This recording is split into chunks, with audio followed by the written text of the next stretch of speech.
রাজনীতির সমীকরণে কি সবসময় ২ আর ২ ৪ হয়, নাকি কখনো সেই সমীকরণ গভীর ষড়যন্ত্রের মাধ্যমে পাল্টে দেয়া হয়? ভাবুন তো, যাকে আপনি ভাবছেন পরিবেশের পরম বন্ধু, তিনি আসলে পর্দার আড়ালে বুনছেন ক্ষমতার এক বিষাক্ত জাল। যাকে বসানো হয়েছে ছাত্র জনতার বিপ্লবের আমানত রক্ষা করতে, তিনি কি আসলে বিদেশি কোনো প্রেসক্রিপশনের ডিপ স্টেট এজেন্ট? মধ্যরাতে নিজের স্বামীর রহস্যময় অপহরণ, মুক্তিপণের বদলে পকেটে ৩০০ টাকা ফেরত পাওয়া আর এক অবিশ্বাস্য রাজনৈতিক স্বীকারোক্তি, সবই কি এক বিশাল মাস্টারমাইন্ড প্ল্যানের অংশ? আজ উন্মোচন হবে এক রক্তহিম করা সত্য। পরিবেশ রক্ষালয়ের আড়ালে কিভাবে তৈরি হয়েছিল এক রাজনৈতিক শক্তিকে সমূলে বিনাশ করার ভয়াবহ নীল নকশা। আপনি কি প্রস্তুত এক গভীর ষড়যন্ত্রের মুখোমুখি হতে? বাংলাদেশের সুশীল সমাজের ড্রয়িং রুমে সৈয়দা রিজওয়ানা হাসান এক অতি পরিচিত নাম। বাংলাদেশ পরিবেশ আইনবিদ সমিতি বা বেলার প্রধান নির্বাহী হিসেবে তাকে সবাই জানত জল, মাটি আর মানুষের অকৃত্রিম আইনজীবী হিসেবে। কিন্তু এই পরিচিতির আড়ালে লুকিয়ে আছে এমন কিছু অধ্যায় যা শুনলে যে কারোর শরীর শিহরে উঠবে। অন্তর্বর্তী সরকারের উপদেষ্টা হওয়ার অনেক আগে থেকেই তাকে ঘিরে জমে উঠেছিল রহস্যের ঘন কুয়াশায়। একজন পরিবেশবাদী নেত্রী যখন সরকারের একাধিক গুরুত্বপূর্ণ মন্ত্রণালয়ের দায়িত্ব পান, তখন সাধারণ মানুষের মনে প্রশ্ন জাগা স্বাভাবিক। যোগ্যতা নাকি কোনো বিশেষ মহলের আনুকূল্য? তার এই উত্থানের পেছনে কি কোনো সুদূরপ্রসারী রাজনৈতিক এজেন্ডা কাজ করছিল? তথাকথিত নিরপেক্ষতার আড়ালে তিনি আসলে কার হয়ে কাজ করছিলেন তা নিয়ে এখন জনমনে প্রবল সন্দেহ দেখা দিয়েছে। বিশেষ করে তার অতীত কর্মকাণ্ড এবং বর্তমানের কিছু হঠকারী সিদ্ধান্ত এই রহস্যকে আরও ঘনীভূত করেছে। রিজওয়ানা হাসানের জীবনের সবচেয়ে বিতর্কিত ও রহস্যময় ঘটনাটি ঘটেছিল ২০১৪ সালের ১৬ই এপ্রিল দিন দুপুরে। জনসম্মুখ থেকে তার স্বামী আবু বাকার সিদ্দিককে তুলে নিয়ে যাওয়া হয়। সে সময় দেশ জুড়ে তোলপাড় শুরু হয়। একজন প্রভাবশালী আইনজীবীর স্বামীকে কেন তুলে নেওয়া হলো? কারা ছিল এর পেছনে? কিন্তু গল্পের টুইস্ট আসে ৩৫ ঘণ্টা পর। অপহরণকারীরা তাকে ছেড়ে দেওয়ার সময় তার পকেটে উল্টো ৩০০ টাকা দিয়ে দেয়, যাতে তিনি সিএনজি ভাড়া করে বাসায় ফিরতে পারেন। কোনো মুক্তিপণ নেওয়া হয়নি, কোনো নির্যাতন করা হয়নি। এটি কি স্রেফ কোনো অপহরণ ছিল, নাকি জনমনে সিম্পাথি আদায়ের এক সূক্ষ্ম নীল নকশা? রিজওয়ানা হাসান তখন টেলিভিশন ক্যামেরার সামনে প্রচণ্ড আবেগঘন পারফরমেন্স করেছিলেন। কিন্তু লক্ষ্য করার বিষয় হল, স্বামীকে ফেরত পাওয়ার পর অপরাধীদের ধরার ব্যাপারে তার কণ্ঠে ছিল এক বিচিত্র শীতলতা। তিনি বলেছিলেন, সবচেয়ে বড় চাওয়া হচ্ছে তাকে ফেরত পাওয়া। কে এই অপরাধ করেছে সেটা আমরা পরবর্তীতে দেখত। অথচ সেই পরবর্তীতে আর কোনোদিন আসেনি। এই অদ্ভুত অপহরণ নাটকটিকে কি কোনো বড় সত্য ঢাকা দেওয়ার ঢাল ছিল? গত বছর তরুণ নেতা রাশেদ খানের এক ফেসবুক পোস্ট এই আগুনের শিখাকে আরও উস্কে দেয়। সেখানে দাবি করা হয়েছিল, রিজওয়ানার স্বামী আসলে আওয়ামী লীগের প্রভাবশালী ও বিতর্কিত নেতা নাসরুল হামিদ বিপুর লুটেরা সম্পদের পাহারাদার।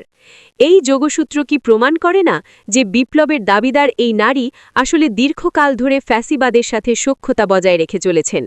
উপদেষ্টা হিসেবে শপথ নেওয়ার পর রিজওয়ানা হাসান যে কয়টি পদক্ষেপ নিয়েছেন তার প্রতিটি ছিল চরম বিতর্কে ঘেরা। এর মধ্যে সবচেয়ে আলোচিত ছিল পলিথিন নিষিদ্ধের ঘোষণা।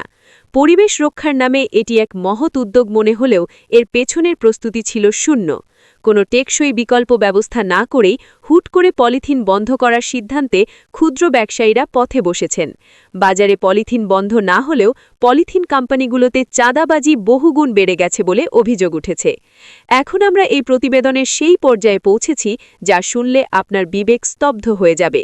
রিজওয়ানা হাসান নিজেই ফাঁস করে দিয়েছেন তার আসল মিশনের গোপন অধ্যায়। তিনি কি আসলে পরিবেশের কাজ করতে এসেছিলেন, নাকি কোনো রাজনৈতিক দলকে নির্মূল করতে?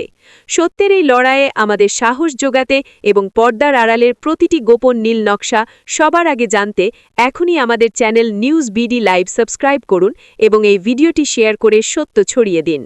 এক বেসরকারি টিভিতে দেওয়া সাক্ষাৎকারে রিজওয়ানা হাসান অবলীলায় স্বীকার করেছেন যে তার এবং তার সরকারের মূল কাজ ছিল একটি বিশেষ রাজনৈতিক শক্তিকে, অর্থাৎ জামায়াতে ইসলামীকে কোনোভাবেই মেইনস্ট্রিম বা মূলধারার রাজনীতিতে আসতে না দেওয়া।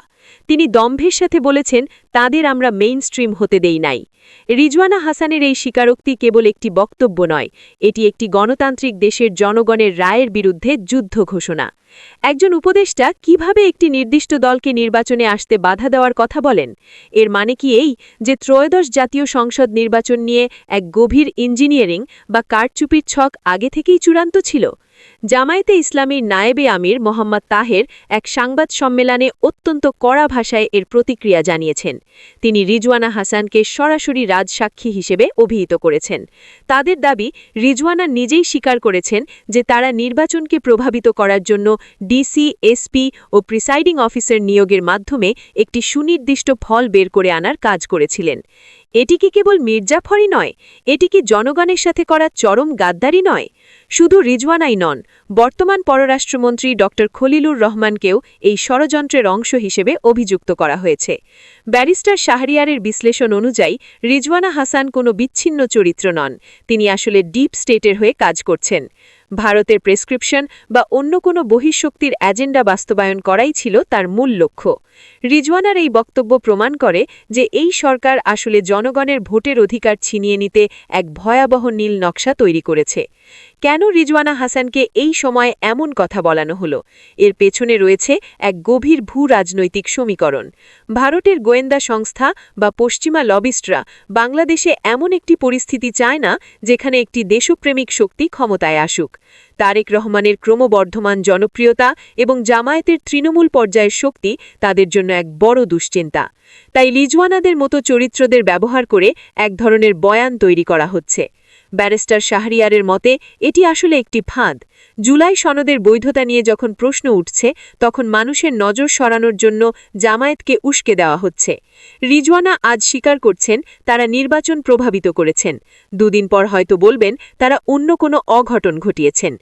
এটি আসলে সাধারণ মানুষের মনে এই ধারণা ঢুকিয়ে দেওয়ার চেষ্টা যে আওয়ামী লীগের সময়ও ভোট চুরি হতো, এখনও হচ্ছে, অর্থাৎ আগেই ভালো ছিলাম, এই বয়ান প্রতিষ্ঠিত করাই তাদের লক্ষ্য। ড ইউনূস আন্তর্জাতিকভাবে সমাদৃত হলেও তার উপদেষ্টা পর্ষদের ভেতরে থাকা এই মাস্টার মাইন্ডগুলো তাকে বিতর্কিত করে তুলছে। রিজওয়ানা হাসানের এই মির্জাফরি আচরণ ভবিষ্যতে বাংলাদেশের রাজনীতিতে এক বড় ধরনের প্রতিবিপ্লবের জন্ম দিতে পারে। তিনি যেন চেয়েছিলেন স্রেফ একটি টক অফ দ্য কান্ট্রি তৈরি করতে। এই ব্যর্থতা কি স্রেফ অদক্ষতা, নাকি পরিকল্পিত কোনো বাজার অস্থিতিশীল করার প্রক্রিয়া? অন্যদিকে পর্যটন বিরোধী এক অদ্ভুত মানসিকতা দেখা গেছে তার মধ্যে। বিশেষ করে সেন্ট মার্টিন দ্বীপকে নিয়ে তার গৃহীত পদক্ষেপগুলো সরাসরি বাংলাদেশের পর্যটন শিল্পকে পঙ্গু করে দিচ্ছে। পর্যটন সংশ্লিষ্টরা বলছেন এটি পরিবেশ রক্ষা নয়, বরং দ্বীপটিকে অর্থনৈতিকভাবে বিচ্ছিন্ন করে ফেলার এক সুদূরপ্রসারী ষড়যন্ত্র। দেশের আয়ের অন্যতম উৎস পর্যটন, কিন্তু রিজওয়ানার এসব সিদ্ধান্তে দেশ আজ বিপুল অর্থনৈতিক ক্ষতির মুখে। রিজওয়ানা হাসান নিজেকে একজন সাধারণ মানুষের প্রতিনিধি হিসেবে তুলে ধরলেও তার আচার আচরণে ফুটে উঠেছে সামন্ততান্ত্রিক বিলাসিতা। ঢাকার খাল সংস্কার পরিদর্শনে গিয়ে তিনি যে কায়দায় লাল গালিচায় হেঁটেছেন তা দেখে সামাজিক যোগাযোগ মাধ্যমে সমালোচনার ঝড় বয়ে গেছে। একজন উপদেষ্টা যিনি কিনা জনগণের করের টাকায় চলেন, তার এই রাজকীয় চালচলন কি সাধারণ মানুষের সাথে তামাশা নয়? ইতিহাস সাক্ষী, বাংলার মাটিতে মীর জাফরদের কোনো ক্ষমা নেই। নবাব সিরাজউদ্দৌলার সাথে যে বেইমানি করা হয়েছিল, আজ যেন সেই একই চিত্রনাট্য মঞ্চস্থ হচ্ছে রিজওয়ানা হাসানের মাধ্যমে। বিপ্লবের রক্তে রঞ্জিত রাজপথ মারিয়ে যারা ক্ষমতায় এসেছেন, তারা যখন জনগণের আকাঙ্ক্ষাকে ধূলিসাৎ করে বিদেশি শক্তির দালালি করেন, তখন তাদের বিচার হওয়া অনিবার্য।